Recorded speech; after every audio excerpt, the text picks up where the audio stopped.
Hop, hop, c'est parti. C'est bon. Alors, bonjour à nouveau et bienvenue à bord. On est très proche d'Aurélien Blaha, qui bosse chez Dassault Systèmes. Toi, c'est ton premier SXSW, je crois. Ouais, tout à fait. Ok. Écoute, on va en parler un petit peu avec toi. Ce qui est intéressant, c'est que tu es un nouveau francophone qu'on interviewe après ceux des 2 premiers jours. Toi, tu as une position assez particulière parce qu'en gros, de ce que tu m'as dit, tu viens faire des conférences à la fois pour ton industrie. Tu as commencé ton parcours en tant qu'ingénieur chez Dassault Systèmes. Maintenant, tu es dans la partie social media et communication externe, donc c'est assez intéressant. Et en gros, toutes les confs que tu fais, tu vois que des partenaires.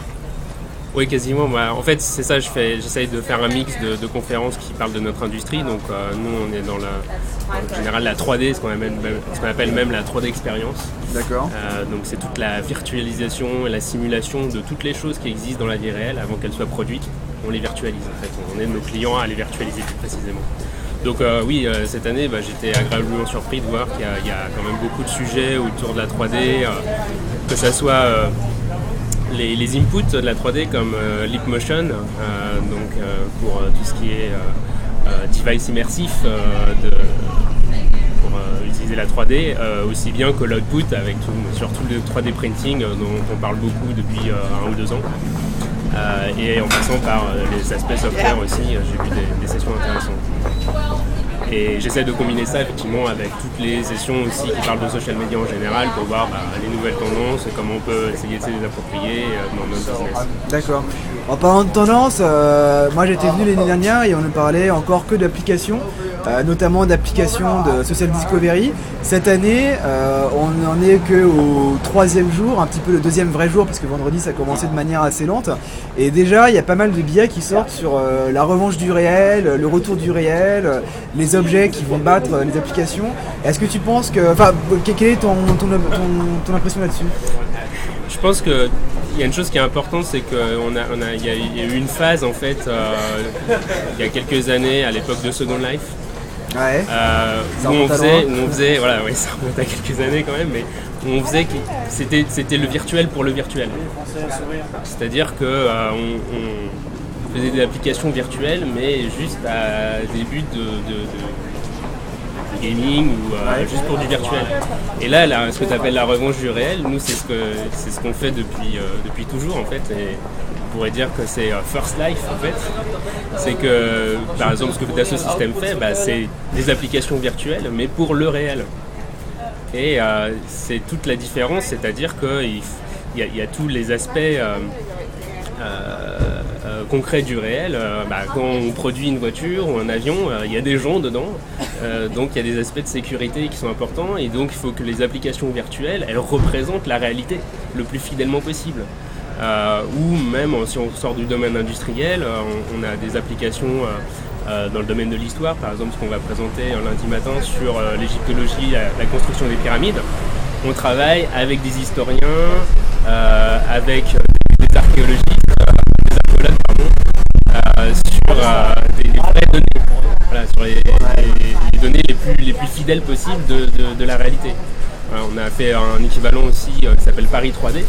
On a reconstitué Paris à travers les âges. Voilà, on a travaillé avec des historiens, avec les vraies données les plus fidèles possibles. Voilà, donc c'est comme ça un peu que nous on voit effectivement la revanche du réel, mais pour nous c'est quelque chose. La question s'est pas posée en fait. D'accord. Tu disais tout à l'heure que au-delà de ce mouvement, tu avais aussi l'impression qu'on était passé d'un moment où le virtuel au réel était très B2B à un moment où on passe peut-être un peu plus vers une consommation B2C. On parle un petit peu des imprimantes 3D avec le mouvement des makers, Chris Anderson. Est-ce que c'est réel ? Est-ce que ça va sortir des États-Unis ? Est-ce qu'on va avoir tout un chacun son imprimante 3D ou est-ce que ça restera en effet mode. On sent qu'on est quand même vraiment en haut de la courbe de la hype et on attend de voir un petit peu si on va s'écraser ou si ça va reprendre quoi. Je pense qu'il y a du vrai et nous aussi à Dassault Systèmes c'est ce qu'on a essayé de pousser depuis un certain temps avec un certain succès, mais c'est-à-dire ce qu'on appelle la démarche qu'on appelle 3D for all, 3D pour tous, qui consiste à mettre dans les mains des consommateurs des outils très simples de modélisation 3D pour pouvoir les inclure dans la boucle d'innovation. C'est-à-dire qu'en tant que consommateur, si je suis capable de dire mon produit, ou plutôt la prochaine génération des produits, j'aimerais qu'il y ait telle ou telle fonctionnalité ou qui ressemble à ça, etc. Si je peux avoir une main sur le cycle d'innovation de mon produit, c'est là où le consommateur peut être impliqué. Après, ce qu'on discutait effectivement sur les aspects de 3D printing, etc. Bon, il y a quand même une limite. Tout le monde ne peut pas non plus utiliser, même si les outils deviennent très simples, même si l'impression de 3D devient de plus en plus abordable. Bon, ça reste quand même un coût important et tout le monde n'a pas non plus les connaissances ou le temps de passer son temps à créer ou à modifier des objets. Donc je pense qu'effectivement il y a un peu une surestimation des opportunités aujourd'hui. Comme tu dis, on est un peu au sommet de la vague.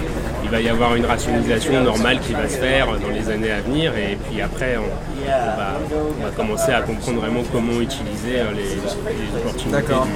Bon, on va quand même rester un peu optimiste. C'est vrai qu'hier, quand on a vu la présentation de Leapmotion, cette interface sans contact, donc en gros on manipule ce qu'on voit sur l'écran avec des gestes du doigt et de la main très très simples.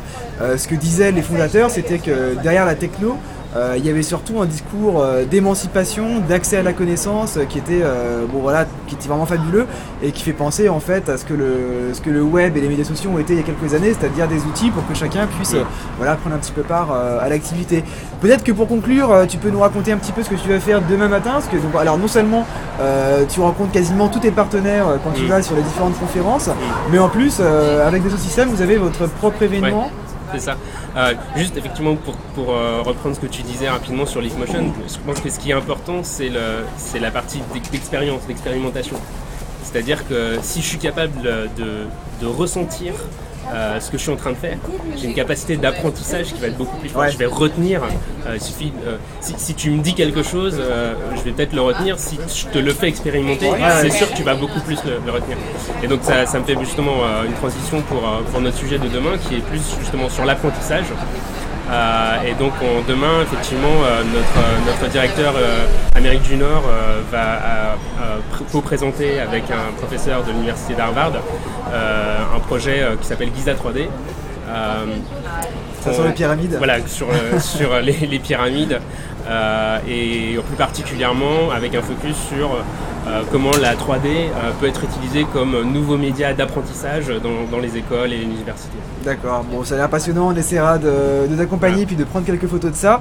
Là il y a le soleil qui est en train de revenir au Austin, ça fait du bien après 2 jours un petit peu bouchés. Nous aujourd'hui on va essayer de suivre un petit peu ça, on va aller voir Chris Anderson cet après-midi qui va nous reparler encore une fois de la 3D printing et puis on va essayer d'aller voir chez Google les Glacis et puis d'aller essayer nous-mêmes.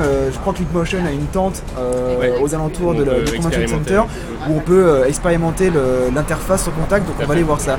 Merci beaucoup Aurélien, bonne journée à toi et puis écoute à très bientôt, bon festival. Merci. Cool, merci. Hop.